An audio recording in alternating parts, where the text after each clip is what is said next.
Well, welcome to CCV. We're so glad you're here. We would like to welcome those of you who are joining us online.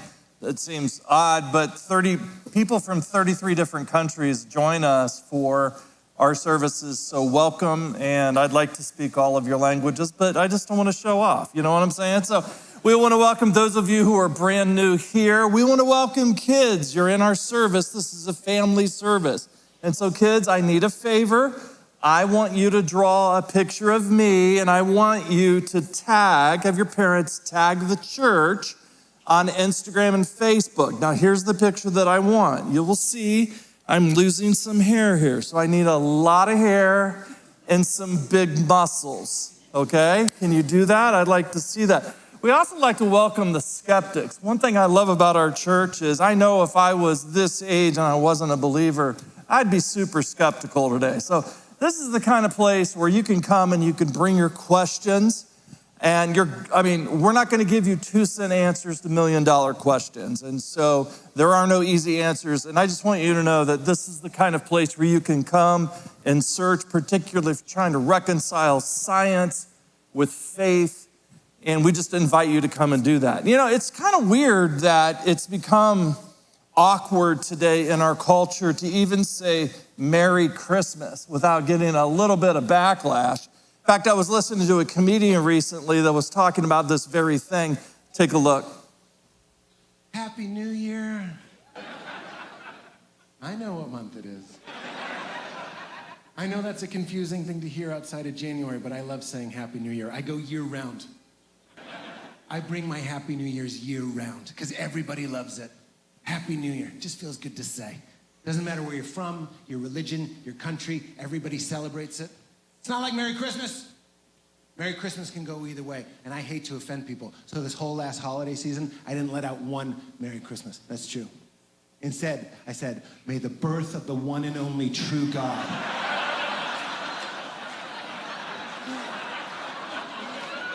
Jesus Christ bestow a blessing of grace and peace upon your household to the belittlement of every other false religion. So we're glad you're here. If you've been with us for a while during the month of December, we've been talking about a concept that we've been calling simple Christmas, that it's so easy in our culture to constantly be pushing for more, that we've been talking about these concepts of less stress, more presence, less chaos, more calm, less spending, more meaning, less noise, more peace, less busyness, more connection, less obligation, more joy. And I don't know if you know this, but the concept of the fulfillment curve was popularized by an author named Vicki Robin, and it's a concept that we totally forget at this time of the year. So if you draw your attention to the side screens, what Vicki Robin is trying to convey, along with a lot of social scientists, is that there is a relationship between the money that you spend and the amount of fulfillment that you get. And it's odd because in the earlier stages of your life, when you spend more money, you are actually more fulfilled. For instance, when you look at it, if you're in survival mode and you don't have food to eat tonight and someone hands you money, that immediately rockets up your fulfillment. If you go from survival mode to comfort mode, let's say you don't have a roof over your head and you find the money to put a roof over your head, spending money on the x-axis is going to raise the fulfillment on the y-axis. And then luxuries. Let's say, for instance, you wanted to get a luxury like a car. Most people on the planet don't own a car. But let's say you wanted one to shuttle people back and forth and get around, because it's really easy. You spend money on the x-axis, and it brings fulfillment on the y-axis. But eventually you reach a point, and this point is different for every person in this room, but you reach a point where if you keep spending money trying to attain fulfillment, it actually then begins to have a negative impact on your life. And instead of the continuous expansion of fulfillment in your life, the addition of money and then all of the hours, all of the stress, all of the childcare, all of the running around, all of the weight of mortgages and all of this, eventually becomes so good in the overconsumption side that you actually become more and more miserable. And so Vicki Robin talks about how we aren't making a living anymore at that point. We're actually making a dying, because our inability to simplify our lives and to hone in on that point of enough keeps us from being healthy. So that's what we've been talking about. Less stress, more presence, less chaos, more calm, less spending, more meaning, less noise, more peace. Now, the thing about the Christmas story that's found in Luke chapter 2 is no one had to tell Joseph and Mary to keep Christmas simple because they didn't have a lot of money. And so when they showed up in Bethlehem, what Luke was trying to convey was something that's interesting. Most people miss this. Most people don't realize that the Gospel of Luke and Acts is one book, and it was meant to be a political statement to the rulers. That it was often, they were called apologies in the ancient world. And so Luke was the first, and then we have Justin Martyr, his apologies, and there were a number of them. But follow the story here, and you'll begin to see Christmas in a new light. It says in Luke chapter 2, verse 1, in those days a decree went out from Caesar Augustus that all the world should be registered. And that this was the first registration under Quirinius, governor of Syria, and all went to be registered, each to his own town. Now, why does an emperor send everybody to get a census? Number one, money, obviously, taxation. But number two, military might. When you are able to say, we have in this region this number of fighting military men of this age, and someone comes and you send your emissaries, it's a way essentially of shutting people down. It's before you even go to war. I just wanted to let you know. We have 750,000 people and we will annihilate you in a week. And so what this does is this focuses on a concept that was very popular in Rome in the first century called the Pax Romana, the peace of Rome. And what we don't realize is that this story is not necessarily a nice story about a couple that got caught up in a situation and they have a baby in a manger. It's a story of comparing when Luke was writing Nero, the emperor, a wicked man, to the real peace that was brought by a new upstart king. So in verse 4, it says, Joseph went from Galilee, from the town of Nazareth to Judea, to the town of David, to the city of David, which is called Bethlehem, because he was of the house and lineage of David, to be registered with Mary, his betrothed, who was with child. Now, not to sort of like bust the image of your traditional Christmas story, this isn't Mary in her 9th month, 7 centimeters dilated, hoofing it on a donkey, right in the nick of time, getting into town. They're knocking on doors and there's no room at the Holiday Inn Express. More than likely, when she realized that she was pregnant, they went ahead and they left for Bethlehem. So they probably had been there 5, 6, 7 months. Anyway, they were staying when they say there's no room in the inn. The word that's being described is there's always a side room that everybody has a house that they built and the house is free because the materials are free. You build this house and then there's this little side room. Now, if there's a census and you're the last one with all of the cousins coming to town, you know you don't get to stay in the guest room. You have to stay underneath the house in the cave where Walter and the goats and everybody else, like we have out here in the nativity, that's where they're going to be. So it is true. It's like there's like an animal nativity there. But it wasn't because all of these hotels were closed. It was just they were staying with family, and that's the room that they got. Now, we've seen this in movies a million times, right? We've seen plays about this, but there's one play that I wish I could see, and hopefully someone can find this play for us. It was a Christmas play about the nativity, and one of the stars of it is a little boy named Milo. Take a look. Go on. Guess what I am for the nativity? I'm a classic one. Classic role, is it? Classic part? Yeah. Joseph. No.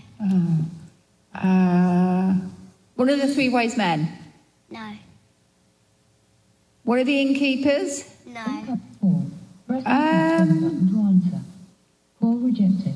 But it's a classic part. Yeah. Okay. You tell me then, because I'm door holder number 3. I'll be holding doors. that's amazing. Holding doors for who? Probably Joseph and Mary. Oh my gosh, were you pleased when they said that? Yeah. What did you do? And I was like, I'm a door holder. Get in there. Let's go. Yes. Whoa. And maybe because there's no room, I'll probably be just coming in, and then I'll just slam the door in their face. Is that your star role? I'll probably be dressed up as a door. I don't think you're going to be a door. I think you're going to be a door holder. No, I'll have to wear brown. Really? Yeah, probably. Excellent. That's really smart, Milo. I love Milo.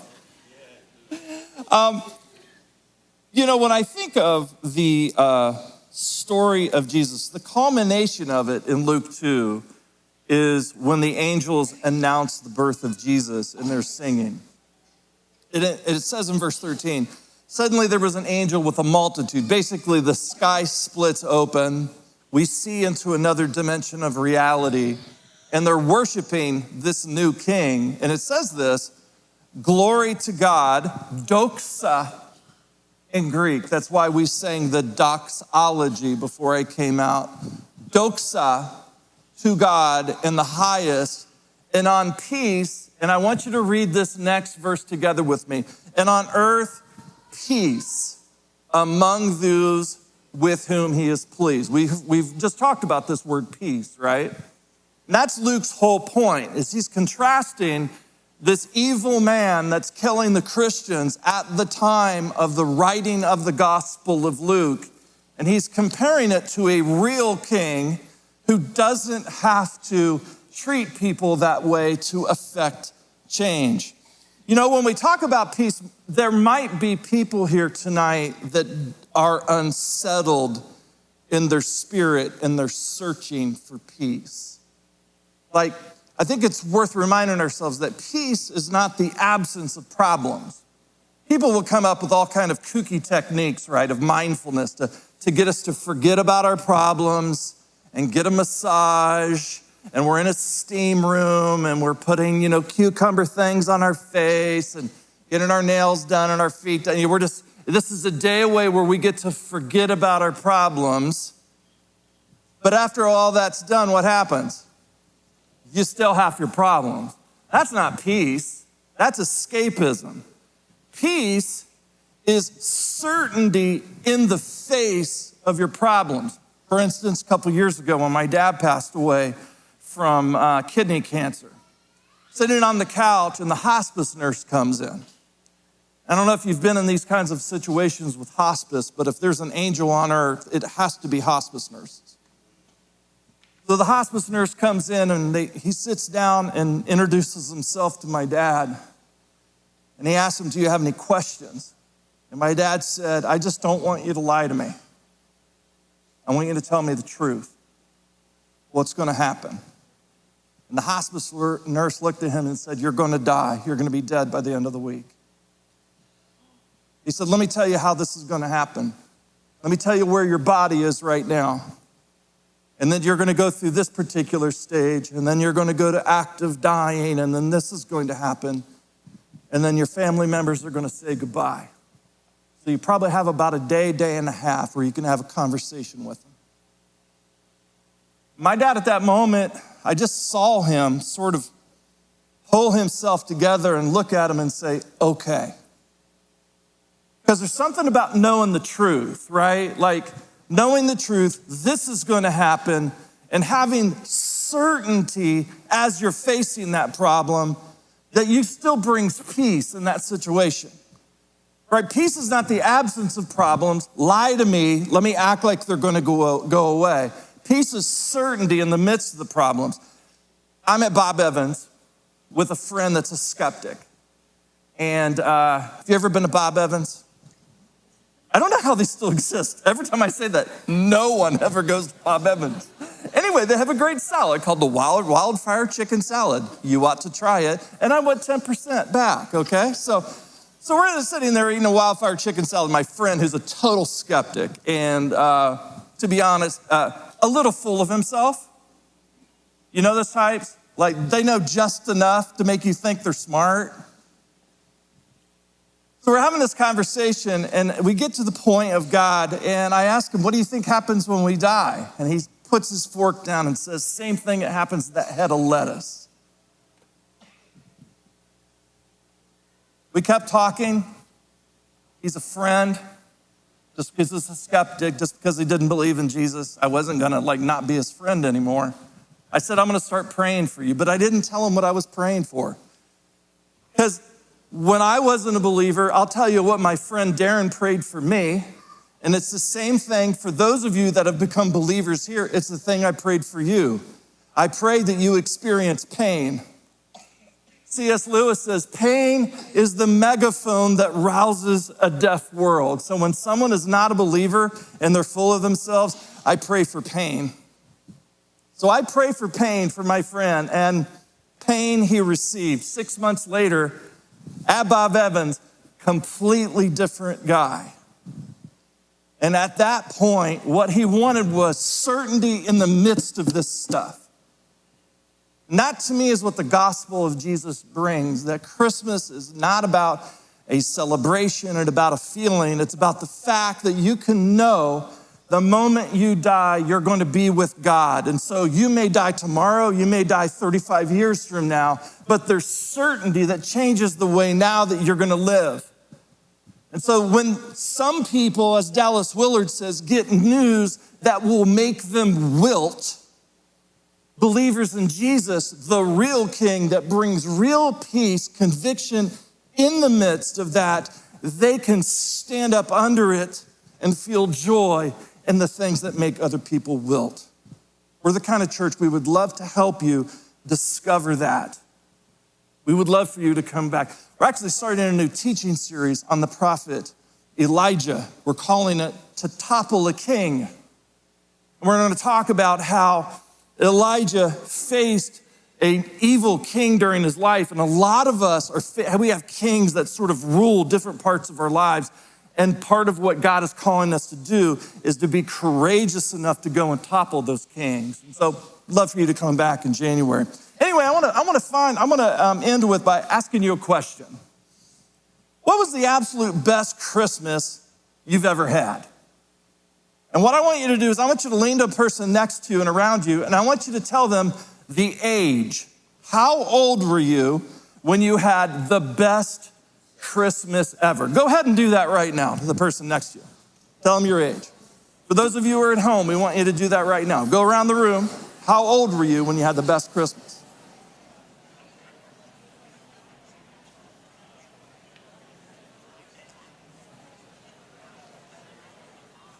How old were you? 10?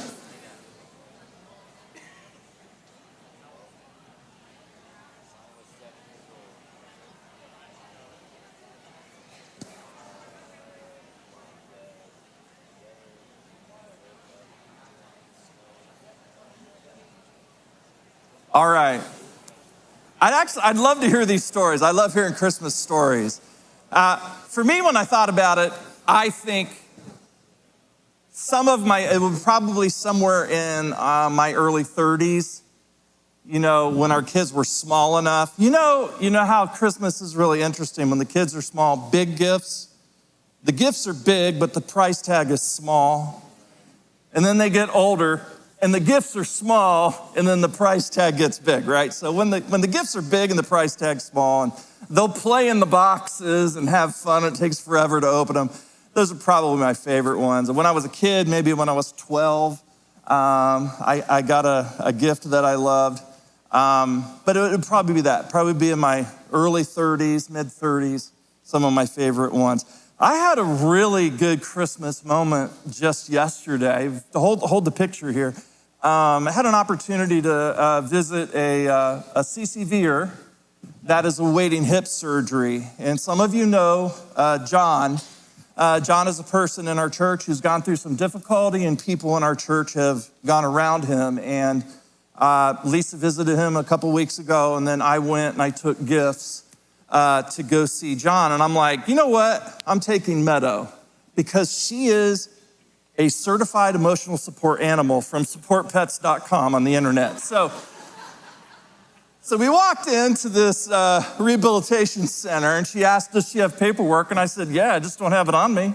And, but I had, I got her a little vest, and then we went in to see John. And fortunately, John had just got done eating, so he had some food still left on his face. So she just licked his face. So here's a picture of, here we are with Meadow and John, and just loved being with John. Just absolutely loved being with John. You want to know what he told me to tell you? Is that he just loves you and misses you. And he's so thankful for those of you who have been a part of his life. It's just, there are dozens and dozens of relationships like that. So this is what I love about our church. Unfortunately, the bad part about our church is you get to see my ugly face all the time up here, and other people on the stage. We're the real heroes. The people who are doing really important work are people you never get to see. We need to highlight them more. So anyway, that was a pretty good day, seeing John. But other than that, other than in my mid-30s, other than seeing John, other than probably being 12, 37 years ago, I met this girl named Lisa Winters. We started dating. She fell in love with me immediately. And I said, hey, there's this church that wants to hire me to be their pastor. And I got to understand, this is my second year of college. I've never preached a sermon to a church before. I have no idea what I'm doing. Absolutely no clue.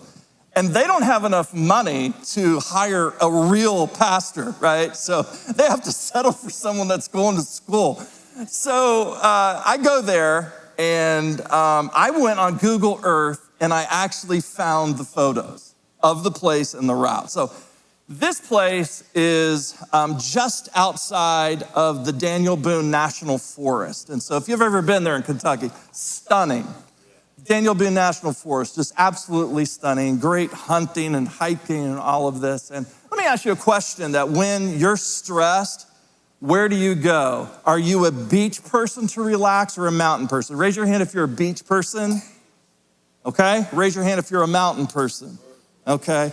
I'm a mountain person, and I often tell Lisa the problem with me wanting to actually live in the mountains is that the mountain people, you know what I'm saying? And so we go to this church, and I just remember the road. If you can show the road here, they called this the 2-lane. And why do they call it the 2-lane? Because it has 2 lanes. There you go. So, and it was the new 2-lane. So this is the 2-lane. So we're going down the 2-lane, and then we cross this bridge over the Licking River.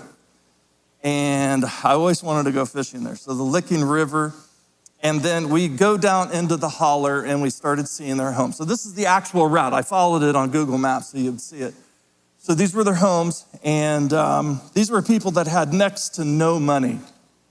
And I'll tell you right now, these DirecTV antennas were not here 37 years ago. And then we just felt this weight of discouragement as we were driving around this little holler. And you gotta remember, there's no GPS, so we're looking for the church. And then I turned this corner to the right, and I'm like, I think that's it. And as we get closer, we see it, and like, yeah, this is it, just this little thing. It's a 1-room house. And that was it. So we drove up, and people were smoking on the porch. And we park into this grass area. And I lean over to Lisa, and I make some joke about the movie Deliverance. You know, ba-da-ding, ding, ding, ding, ding, ding, ding. You know, so anyway, so I make this joke, and I immediately regret it when we get into this building because these people were so loving. So loving. And they just loved Lisa. And, you're going to find this hard to believe, but 37 years ago, I wasn't, the winsome, extroverted person that I am today. That's a joke for those of you who know me. And so they just fell in love with her, and we fell in love with them. Now, I got to be honest, the piano was out of tune. The dear elderly lady playing it was in her mid-80s. And when she started hitting the keys at the bottom, whatever these keys are called, her stockings would go down around her ankles. And she was just terrible. When your kids, if they play band or have an instrument or something like that, and you have to go, and you go to this thing, they're in 4th, 5th grade, and they're playing, and you're like, where? Are they handing out earplugs? Like, this is terrible, right? This is what this worship service was like.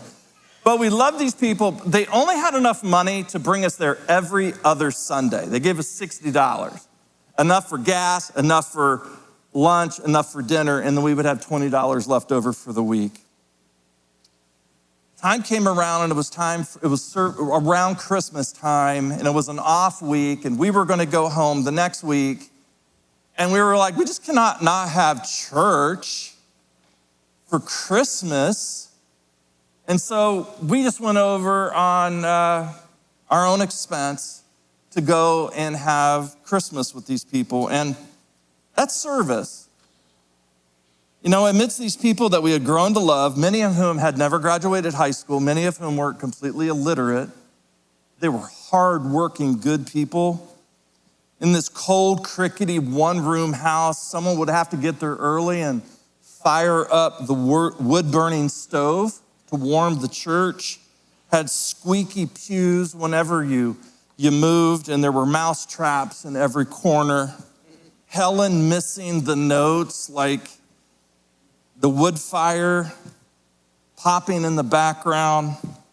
And I'll never forget the coins hitting the, how in traditional churches, they'll have these silver platters for the offering, right? And you hear these coins hitting the bottom of it. And they're coins rather than the soft landing of dollar bills because the harvest just wasn't very good that year because of the drought. And it was in the midst of that as they're singing to this piano in this room, and they're holding hands and they're smiling. And it was just right there in that moment, I felt God. You didn't need any of that stuff. Didn't need anything beyond that. Just in this very simple moment, I felt God in that room. And I just, 2,000 years ago on that starry night in a cave with a baby wrapped, put it in a pig trough. It was just a perfect, simple Christmas. And that's what we're praying you have today. Heavenly Father, thank you so much for our friends here. We thank you for people that are new. No doubt we're coming here from a lot of different angles. Some, this is a tough time. For some, there's a lot of excitement. And for some, they're just searching. Thank you, God, for this community and the people here, that this is the kind of place where there's peace, because there's conviction in the midst of problems. We thank you for what you're doing, and we thank you for Jesus and the gift of his son. In Jesus' name, amen. Thanks for watching today's message. Make sure to check out Brian's new book, Finding Favor, God's Blessings Beyond Health, Wealth, and Happiness. To sign up for Brian's newsletter, please go to Brian's website at brianjones.com.